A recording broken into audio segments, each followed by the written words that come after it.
Estás escuchando Brain to Brain, el podcast de salud mental y de divulgación de la psicología. Hoy hablaremos de la psicología del perdón.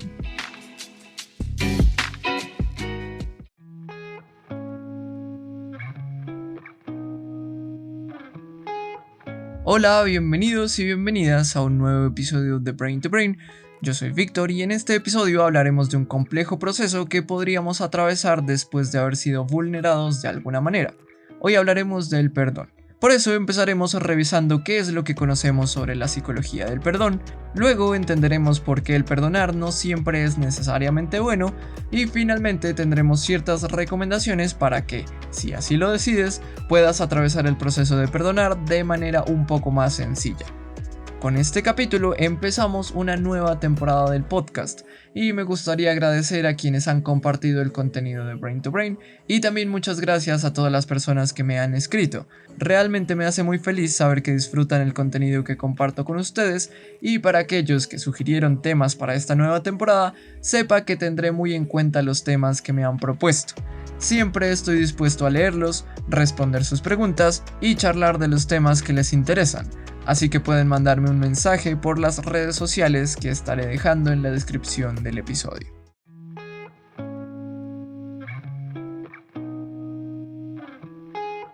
Alrededor del concepto del perdón existe cierta ambigüedad. De hecho, hay ciertas ideas equivocadas de lo que implica perdonar, y por eso sería útil empezar por dar una definición de lo que es y lo que no es perdonar, así para ponernos de acuerdo en la forma en la que entendemos al perdón. Por un lado, para entender realmente qué significa el perdón, es importante diferenciarlo de otros conceptos que no forman parte de este proceso, pero algunas veces se confunden con él. Cuando hablamos de perdón, no nos referimos a justificar las ofensas o errores de quien nos agredió. El entender que hubo cosas que se hicieron mal y el perdonar no son para nada incompatibles. De hecho, es muy importante considerar las cosas que se hicieron o se dejaron de hacer por las que nos hemos sentido lastimados de alguna manera. Igualmente, el perdón tampoco se trata de olvidar o negar las agresiones que se hicieron en nuestra contra. Al perdonar, no borramos las ofensas que se cometieron, solamente decidimos afrontar esas ofensas de manera distinta. Asimismo, el perdonar no significa necesariamente una reconciliación. Perdón y reconciliación no son sinónimos. Realmente, al reconstruir una relación después de perdonar es solamente una opción. Sin embargo, también se puede perdonar y aún así decidir distanciarnos o romper una relación. De esta manera, ahora que sabemos lo que no significa perdonar, ¿qué es lo que significa el proceso del perdón realmente? Pues podríamos empezar diciendo que el perdón es un proceso en el que una persona que fue agredida de algún modo se involucra con el fin de que haya un cambio positivo en sus pensamientos, en sus actitudes, emociones o acciones hacia el agresor. En otras palabras, el proceso del perdón permite a la persona agredida tener unas respuestas más favorables o al menos un poco menos negativas hacia quien cometió la agresión. En este proceso de perdonar es importante destacar que, aunque hay un impacto en las relaciones interpersonales, la transformación principal se da a nivel individual, ya que cuando se toma la decisión de involucrarse en el proceso del perdón, también se toma la decisión de llevar a cabo el esfuerzo de que nuestras propias respuestas sean guiadas por la empatía, la compasión o la tolerancia. Por eso el cambio fundamental se da en quien perdona, más que en quien es perdonado. Realmente el perdonar es un proceso y un acto muy valioso y se han encontrado importantes beneficios en la salud mental que se derivan del perdón.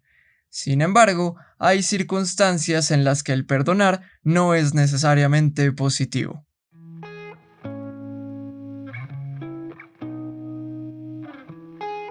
El perdón es un concepto que socialmente se considera como algo positivo y, como no, si la capacidad de perdonar ha permitido que los seres humanos logremos construir relaciones e incluso sociedades verdaderamente sólidas, que no se desmoronan sencillamente cuando alguien comete un error que perjudica a otra persona. pero no podemos decir en términos absolutos que el perdón es bueno. Existen muchas circunstancias en las que las ofensas o agresiones que sufren las personas generan un dolor tan grande que se desencadenan emociones tan intensas que el hablar de perdón, al menos cuando ese dolor es muy reciente, es incoherente. Cuando nos sentimos realmente vulnerados, verdaderamente agredidos, llegamos a experimentar ciertas emociones que no tienen muy buena reputación, como la tristeza, la rabia, el rencor y otras emociones que pueden ser claramente displacenteras. Y esa mala reputación y el malestar asociado con estas emociones probablemente nos haga sentir rechazo hacia esas experiencias emocionales. Sin embargo, estas emociones, como cualquier otra, están ahí por una razón y debemos darles su lugar. Hay que pensar que, por ejemplo, la base de la rabia o el rencor que sentimos puede ser una injusticia o la traición de nuestra confianza. Quitarle validez a nuestra ira o a nuestro rencor es como si nos estuviéramos diciendo que nuestros principios de justicia o lealtad no fueran importantes. Por eso, va a ser realmente contraproducente para nuestro bienestar forzar el proceso de perdonar reprimiendo o minimizando esas emociones. Tampoco digo que haya que aferrarnos o dejarnos invadir completamente de ciertas emociones, solamente digo que hay que darle su lugar a cada emoción que vaya surgiendo, eso sí, tratando de que nos sirvan de guías para actuar de manera más saludable tanto para nosotros mismos como para las personas que nos rodean. De esta manera, el perdón que es realmente bueno no es cualquier perdón, sino es aquel que se hace sin presión y el que se lleva a cabo permitiendo que las emociones placenteras y displacenteras también tengan su lugar.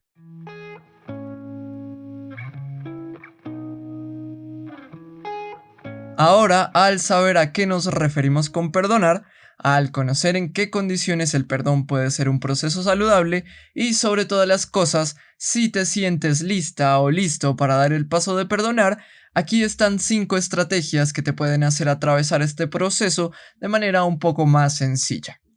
Primero, respóndete la pregunta, ¿para qué me gustaría perdonar?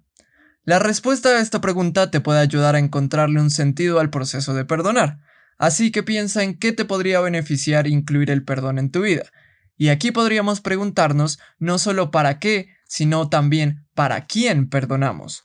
Si la respuesta es que estamos perdonando por hacerle un favor a quien nos ofendió, o si lo hacemos por complacer a alguien más que nos está presionando, el proceso de perdonar será realmente difícil. Pero si por el contrario encontramos razones y beneficios propios, será mucho más fácil atravesar este proceso. Segundo, busca un espacio para expresar tus emociones y pensamientos. Como vimos hace un momento, un proceso de perdón saludable no es posible suprimiendo o minimizando lo que sentimos. Por eso es necesario que encontremos una manera en la que podamos elaborar nuestra experiencia emocional. Aquí puede ser útil contar con alguien que nos pueda escuchar verdaderamente y nos permite expresar lo que estemos sintiendo o pensando frente a la situación por la que estamos pasando. Tercero, conecta con tus valores para actuar conforme a ellos. Los valores son los principios que permanentemente guían nuestra conducta. Por lo tanto, piensa en esos principios que son importantes para ti e intenta que tus acciones sean coherentes con ellos. Por ejemplo, si pensamos en que para nosotros es importante el ser tolerante o que ser justo es algo valioso para nosotros, podremos actuar de manera tolerante o justa incluso cuando hemos sido ofendidos. Cuarto, incluye en tu proceso de perdón la empatía. Se ha identificado que la capacidad de empatía es un elemento crucial en el perdón. Incluso se ha llegado a proponer que sin empatía no puede haber perdón. Por lo tanto, es necesario que una persona que intenta perdonar realice un esfuerzo activo para entender la percepción de la otra persona. Y hay que aclarar que ser empático no quiere decir que se justifican las acciones de otra persona. Sencillamente, este esfuerzo está dirigido a considerar la perspectiva de aquel que nos agredió. Realmente, esto no es nada sencillo. Sin embargo, es importante para avanzar en el proceso de perdonar. Y por último, quinto, Tomando en cuenta todas las recomendaciones anteriores, construye una narrativa integral que te permita crear condiciones que favorezcan el perdón. Esta recomendación quiere decir que es importante contar con un discurso para ti mismo, estableciendo los beneficios que te proporciona el perdonar, las acciones que debes llevar a cabo y los cambios internos y externos que se producirán gracias a este proceso. Dentro de toda esta narrativa es fundamental incluir la dirección que quieres tomar frente a la relación con la persona que te ofendió. Como vimos, la reconciliación, aunque es una alternativa, no es la única respuesta. Es igualmente válido que decidas perdonar y quieras cortar con una relación o que reconstruyas una relación después de haber perdonado. Durante todo el episodio he estado diciendo que el perdón es un proceso. Este proceso no ocurre de la noche a la mañana, se necesita tiempo y muchas veces esfuerzo para llevarlo a cabo. Así que espero que estas recomendaciones sean de ayuda, pero sobre todo espero que, sin presión, vayas a tu ritmo sabiendo que tus condiciones son únicas y por lo tanto la duración y características de tu proceso también lo serán.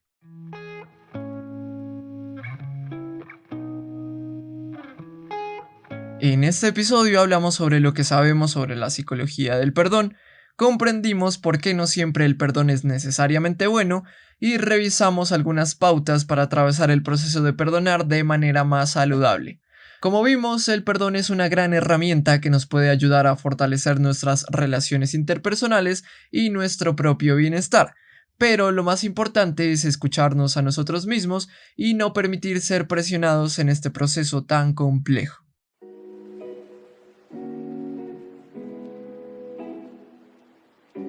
Para terminar, la recomendación de este episodio es la película del 2021 Más, en la que podemos ver el reencuentro de dos matrimonios. Uno de ellos son los padres de una víctima de un tiroteo en una escuela y la otra pareja son los padres del perpetrador del tiroteo.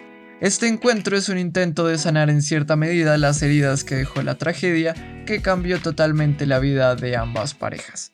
El enlace de esta recomendación lo puedes encontrar en la descripción junto a los enlaces de las redes sociales de Brain to Brain. Como siempre digo, me encantaría recibir sus mensajes, así que si tienes alguna pregunta, comentario o sugerencia para temas de próximos episodios, no dudes en escribirme. Sinceramente agradezco todo el apoyo que me han dado y también muchas gracias por acompañarme ahora en esta nueva temporada del podcast. Si te gusta y quieres apoyar este proyecto, la mejor manera de hacerlo es compartir nuestro contenido. Realmente lo apreciaría mucho. Eso es todo por ahora, hasta la próxima.